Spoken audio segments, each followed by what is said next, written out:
getting some backup from the beyond. Here's your look at the Hasbro Ghostbusters Plasma Series, the family that busts together.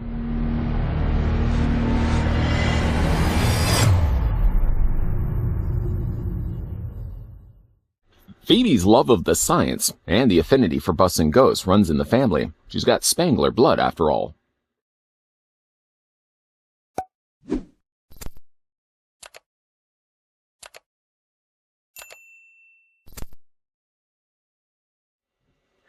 Just about time to bust some ghosts, but before we do, we're going to first figure out how tall the figures stand of Phoebe and Egon Spangler. Full disclosure, if you haven't yet seen Ghostbusters Afterlife, we are going to be talking about a few things, a few important things in this video, especially more specifically to Egon Spangler. So yeah, if you haven't seen this movie, maybe not watch this review just yet. If you don't mind the spoilers and things that we're going to talk about in this video, then proceed with watching the rest of it. I'm going to bring in my ruler here and put it to the top of Phoebe's head first. The figure stands 5.5 inches in height, or 14 centimeters tall. Then onto Egon Spangler. The figure stands 6.25 inches in height, or 16 centimeters tall. Then to bring in some of the other figures that we've looked at from previous Ghostbusters Plasma series, more specifically ones from Afterlife. We're going to bring in her buddy, Podcast. And I guess I would say Podcast would be shorter than Phoebe. I would even still say Phoebe probably could have been afforded just a little bit extra height. We can also bring in Lucky. I'm not sure where I put Trevor for the time being, but at least you kind of get a feel for 3 of the 4 new characters. And then for comparisons with Spangler, when we bring in his original Ghostbusters Plasma series, Ghostbusters Egon Spangler. And we can also bring in the just recently looked at slime-covered glow-in-the-dark version of Egon Spangler. That was kind of hard right there. I just covered the frame completely with my hairy arm. But yeah, you can see. I mean, the figures stack up pretty decently. In the case of Egon Spangler, though, it almost looks like they've used the same bodies, mold to mold. Or in the case of Egon's stomach, maybe they've used actually Ray's mold because he's a little fuller in his stomach than the previous releases we got before. On to now the figure's accessories.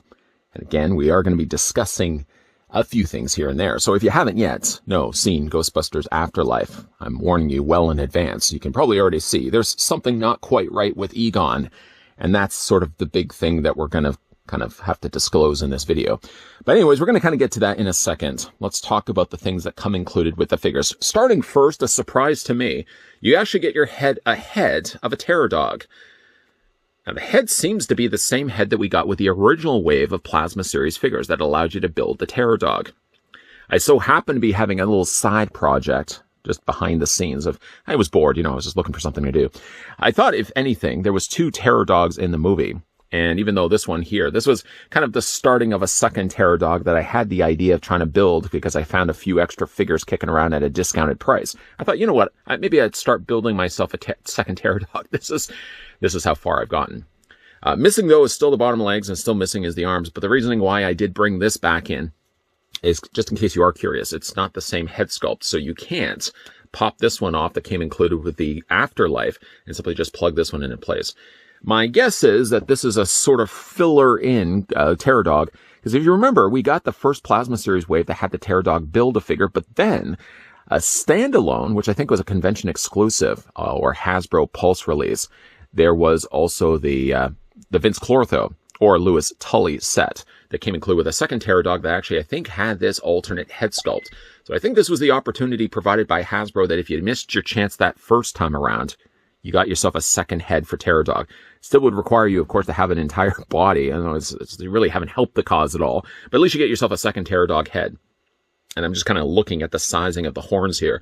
Maybe this is Vince Clortho. It's a little shorter in the horns. Could also be Zool, and maybe Vince Clortho would have had the longer horns. I really need to find where I put that other Terror Dog and do the comparisons between the 2. Anyways, we do still get a head. As good of a service as it serves right now, because you don't really have the body to go along with it, but at least you get an extra Terror Dog head. There's that. And yes, I am going to be, I don't know why, I'm just going to be finishing off the rest of this Terror Dog. Still arms, legs. I have those extra arms and legs kicking around somewhere because I did pick up the other figures. It's a story that nobody really cares about. Anyways, though, moving on to the other things that come included with the figures. He comes included, I'm going to go and say it's Egon's. He comes with one of his collections of spores, molds, and fungi. It's inside of a jar that we see down below that pole he slides down to be underneath. And I kind of wondered for a second why he would have had to have something underground. And the only thing I could think of is if he set up the field of traps, he would maybe have to have something that's below the ground that maybe wouldn't be impacted by that. That's the only thought I may have had. Now, as for the spore, the mold, or the fungi, it does look okay. I mean, it has like a sort of an off, smokier bottom base to it, so it looks like it's kind of condensating inside the jar. What's strange about it is it's not a jar you can open up, and yet on the bottom, it looks like it's something that can be removed. And I tried to get my finger in there, and I can't remove it. But then on the bottom of it, it's open. And I asked myself the question, if it's something you can't remove, why would they even have bothered to put a hole down in the bottom of it? Because it's molded right into the mold, or fungus, or the spore. So again, I don't even understand why this had to be. Is this molded on? I mean, if it's molded on, why didn't they just flatten off the bottom? Like I said, it makes absolutely no sense. Moving on, though, to something that makes a little bit more sense, and something I'm sure I'm going to probably lose if I'm not too careful. You get yourself a little tiny knight. Phoebe, of course, in the beginning of the movie, actually once moved into the Spangler household, starts realizing that she can play chess with an unknown entity, until later she finds out who it is. So it's nice to see that they would have included this. I maybe would have done one better, though, and actually just given a molded chessboard with all the pieces actually already intact. This is certainly something that's going to be lost, and without really any attachment to an actual board or game, it just seems so out of place to have just a game piece. Again, just mold in an actual chessboard with all the pieces intact. You didn't even have to be anything that you would have to move around, but at least it would be less likely to get lost, unlike the poor knight here. I'm going to put that to the side.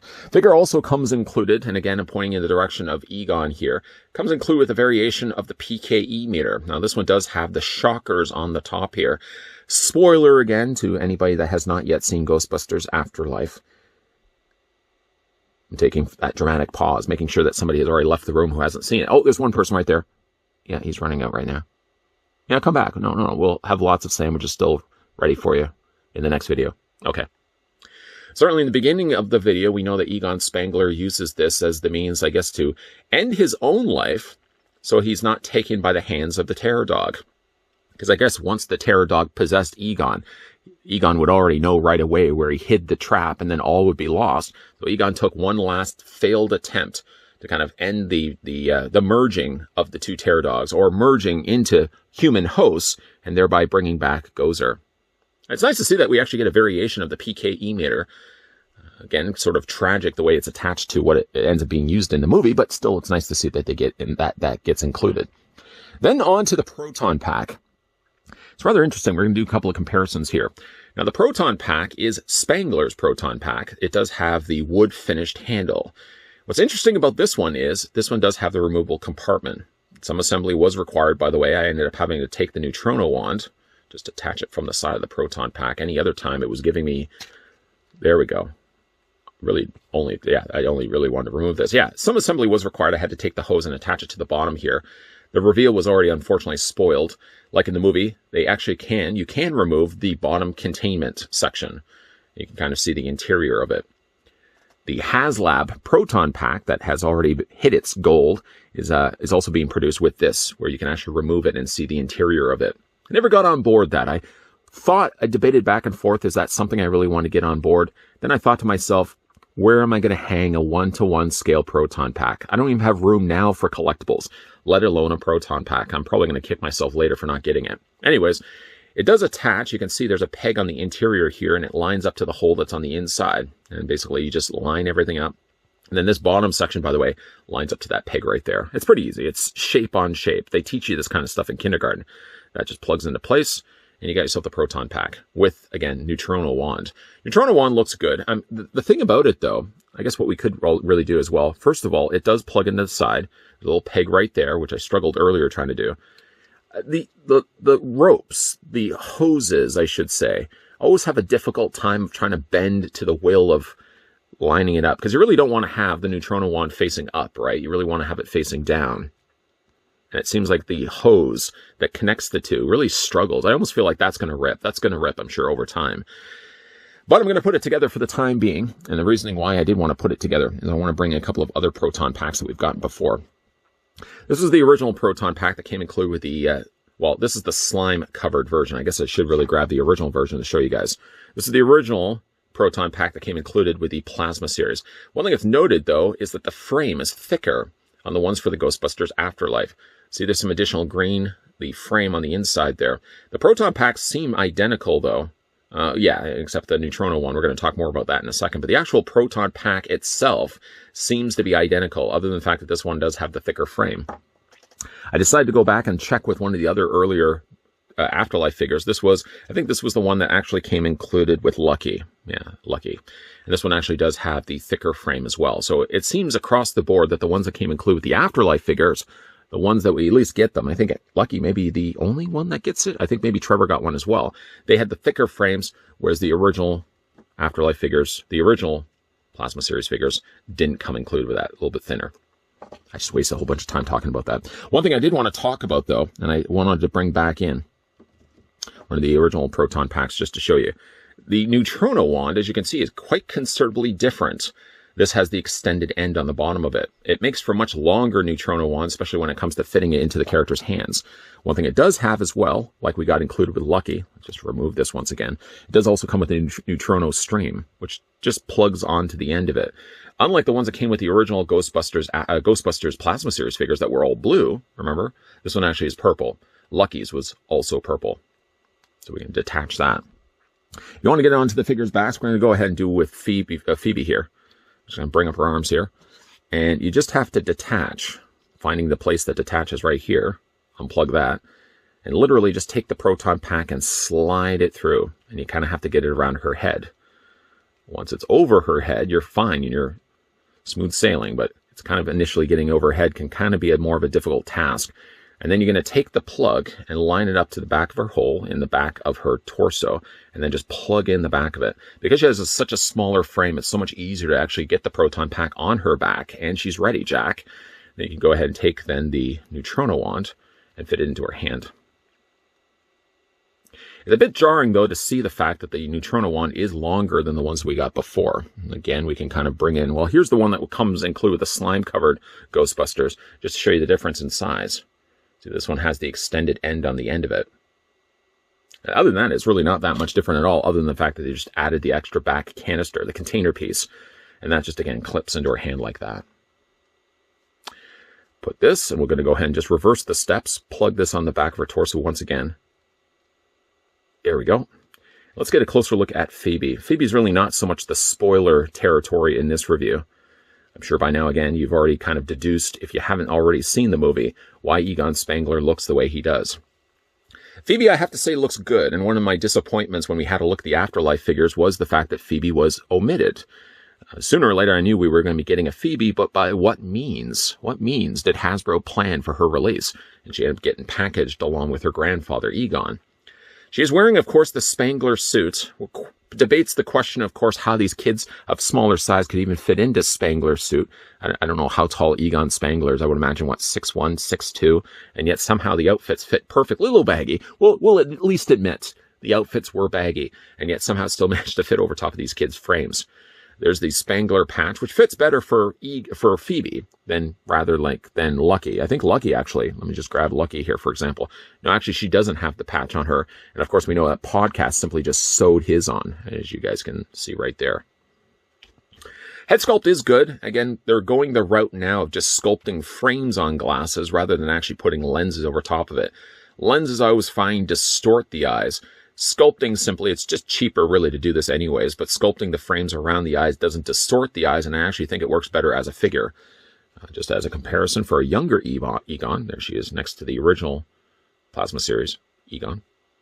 Lighter colors, of course, on that Egon. I still prefer the slime-covered Egon, which has much closer colors to the movie, I feel, if you don't mind the fact he does have slime all over his body.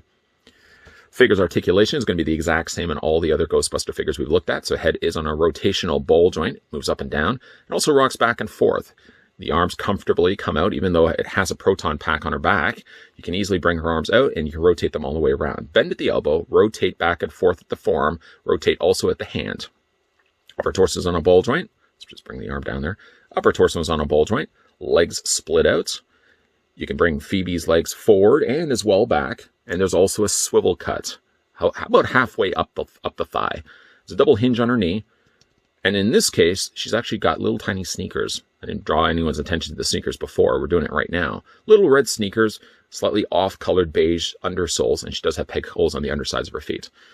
So that is Phoebe. Nice to see. Again, I just have to find where I put my Trevor. Not sure where I put him. But again, now that she's actually got all the rest of the Ghostbusters Afterlife figures, at least in their Ghostbuster suits, we've got ourselves now Trevor, Podcast, Lucky, and now finally Phoebe. The quartet is finally complete. On to now, Egon Spangler. As we look at Egon Spangler, again, just going to disclose well in advance that there are going to be spoilers, but I know you guys already know by now. You're halfway into this review. You already probably know where the direction is on this. Now, Egon Spangler does die at the beginning of the movie and comes back at the end of the movie as a spiritual ghost to help aid Phoebe, Bus the Gozer, who has now been resurrected, which results in a figure that is more spiritually produced than actually produced in plastic, even though it's still produced in plastic. I went for the dramatic effect there. Now, Egon Spangler, just bringing in the slime-covered version right now so you can see the difference between the two, seems to definitely share the same body as Ray, and not so much Egon. Egon had a flatter stomach in both the figure releases, deciding, though, instead for slightly more older Egon, considerably older, really, when you think about it. He does have now a little more of a relaxed stomach going on here. Now, they're using here translucent plastic. What I found funny about it, though, the way that everything's sort of assembled together, because they're essentially taking two frames of a shell and putting it together, and then the arms plug into it. It kind of looks like a sad clown face. Eyes, nose, I guess rosy cheeks, and sort of sad, frowny face. I don't know why. That's all I can see when I look at Egon's torso. It looks like a sad clown. Anyways, he does have the little Egon patch as well as the No Ghost logo on the side. What's funny, though, is that everything else on him is translucent plastic and shares very little color with any bit of his face or the rest of it. And yet, they still managed to paint in the patch of Spangler, just so you know who it is, and paint in the No Ghost logo. Head sculpt is good. If I could offer up any little bit of critiquing, though, while I love the fact that Egon did come back at the end of the movie, if you sort of compare him with the original Egon Spangler, I find perhaps his hair might be just a bit big. Now, he does have quite high hair in all of the movies and has high hair for what we see of him, certainly in Ghostbusters Afterlife. But I think maybe they may have added a little too much molded plastic when it comes to Egon's hair.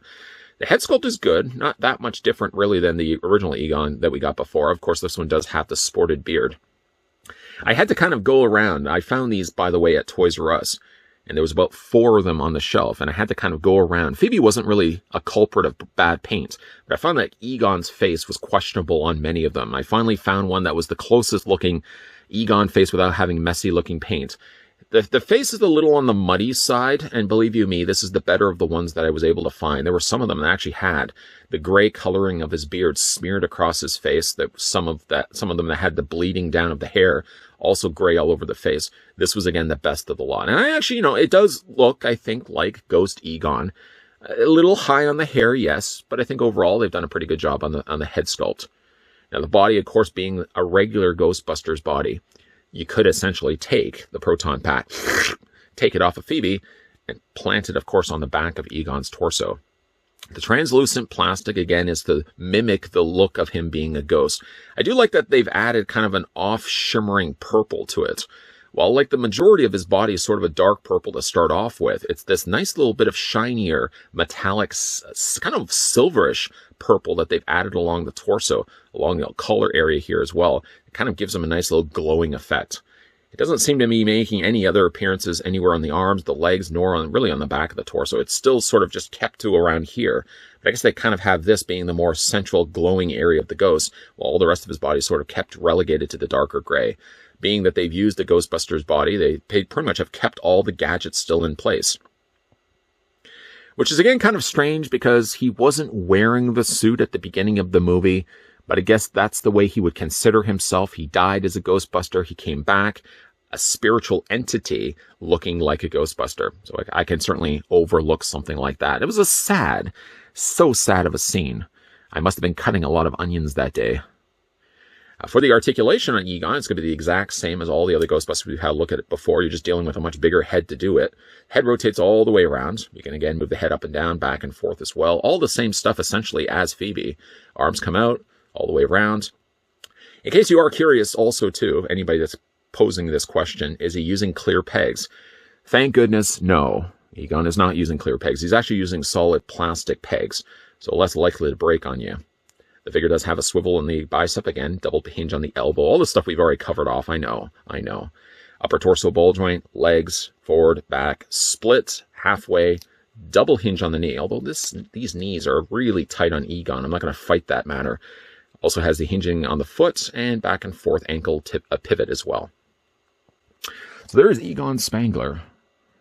And for one last look, I really should have also brought in the Ghostbusters Afterlife. Ray, Winston, and Peter. I don't know why I drew a blank thinking about them. Let's bring in at least the ones that we looked at the beginning of this review when we did comparisons. There she is once again next to Lucky. Here she is next to, again, Podcast. Missing Trevor for this review. He must be driving Ecto-1 somewhere around. That's also something else, too. Why did Egon have Ecto-1 and not Ecto-1A? Did they retrofit it back? Maybe they later realized that Ecto-1A was just too big and bulky, that they stripped it down and just called it Ecto-1 again? I'm not sure. It's not necessarily questions I need answers for, but it's just more things I was curious about watching Ghostbusters Afterlife. I loved Ghostbusters Afterlife. A real good send-off, even if they don't decide to do more Ghostbuster movies, which I'm certainly will. I think it was a good closure. Gave closure certainly to the Spangler name. It got the chance to bring back the original cast. And it also gave us a chance to be introduced to brand new Ghostbuster characters. Whether they will still be busting ghosts after Ghostbusters Afterlife, I would certainly say stay tuned to the end of the credits. Not the end of the credits of this review, but the end of the credits of Ghostbusters Afterlife. There are 2 post-credit scenes. One right after the starting of the credits and one at the very end. Make sure you stay to the end of the credits if you haven't already watched them. But I certainly hope there is a future for the Ghostbusters. The fact that we have, well, I won't say the original cast, but those are all original Egons. And then, of course, we have a new group of Ghostbusters. I think there's a bright future for Ghostbusters if they decide to move forward with the franchise. Phoebe was my favorite thing about Ghostbusters Afterlife. I thought, in fact, all the characters introduced in the movie were good, but Phoebe for me was the standout role, especially when she's cracking jokes with Gozer. You know what you call a fish with no eye? Fish. Still love that.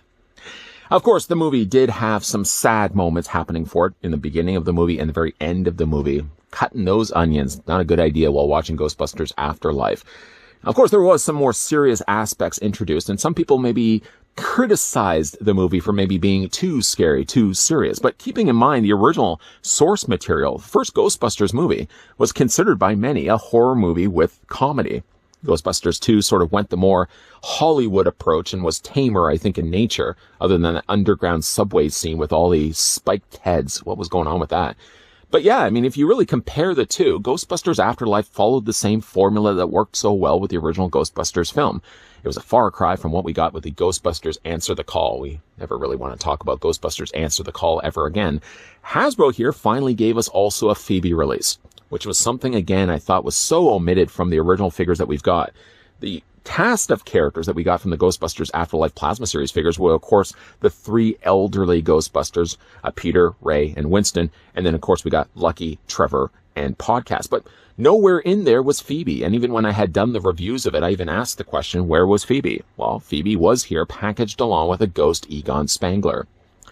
I do wonder, though, are we eventually going to get a regular older Egon? Because he does appear at the beginning of the movie when he's setting that big field of traps to try to trap Gozer and sort of trapping the Terror Dog in the process. I mean, I would love to see them actually release it. They could essentially use the same head sculpt that we got here with Spiritual Spangler. I love the sound of that, Spiritual Spangler. Easily just could use the same head sculpt and just give him a different body because he's not really wearing a Ghostbusters outfit. The figure, of course, does have a bit of an oversized head. If you can kind of overlook that, it's nice to also get a little bit of a nod to Spangler as he appears at the end of the movie. A nice 2-pack, but one of which, though, if you haven't already seen Ghostbusters Afterlife, I'm sure the moment you already see this packaging sitting on the shelves in the stores, you already look at it right away and you're thinking, what's going on with Egon Spangler and why is he all translucent? And then you're like,